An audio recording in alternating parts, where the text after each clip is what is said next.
প্রত্যেক মাসেই দুটো করে পক্ষ হয়, যাকে ইংলিশে বলে ফোর্টনাইট।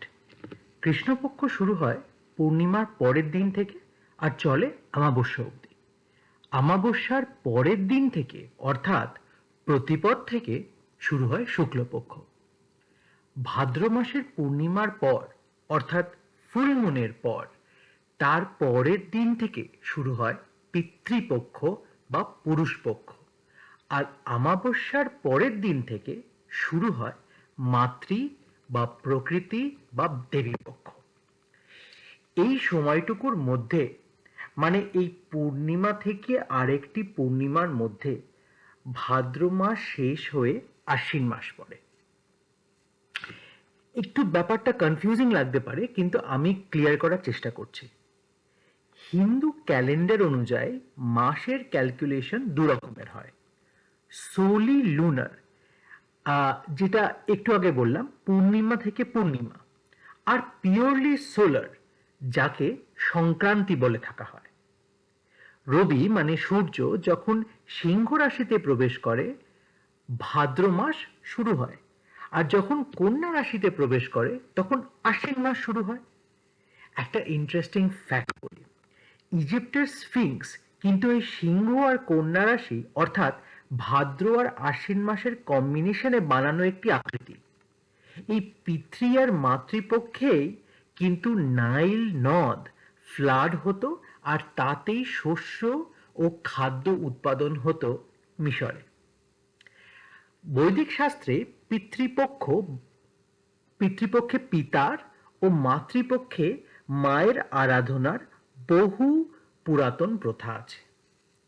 পিতা অর্থাৎ জন্মদাতা, এটাই ধীরে ধীরে যখন সমাজ পুরুষ শাসিত হয়, এই প্রথা পিতৃ আরাধনা থেকে পিতৃদের আরাধনায় পরিণত হয়। মহাভারতের একটি গল্প খুব প্রচলিত।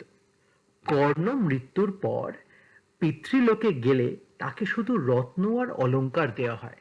সে তৃষ্ণার্ত, সে জল চায়, কিন্তু যমরাজ বলে যে সে শুধু বস্তু দান করেছে, পিতৃপক্ষে সে কোনোদিন জল বা অন্ন দান করেনি।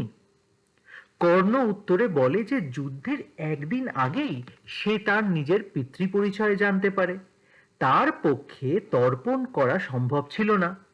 এই শুনে যমরাজ কর্ণকে এক পিতৃপক্ষের জন্য ভূলোকে যাওয়ার অনুমতি দেন, এবং কর্ণ সেই সময় পিতৃপক্ষে তর্পণ করে স্বর্গ লাভ করেন। পিতৃপক্ষের আরেক নাম মহালয়া পক্ষ। এই তিথিতে কারোর পিতার মৃত্যু হয় এই পক্ষে, মানে সময়ের ফোর্টনাইটে সেই করেসপন্ডিং তিথিতে তার সন্তানের তর্পণ করার প্রথা আছে। ফর এক্সাম্পল, কারোর পিতা যদি কোনো এক মাসে দ্বিতীয়ায় মারা যান, তার সন্তানের এই পিতৃপক্ষের দ্বিতীয়া তিথিতে তার পিতার আত্মার শান্তি কামনা করে তর্পণ করা উচিত।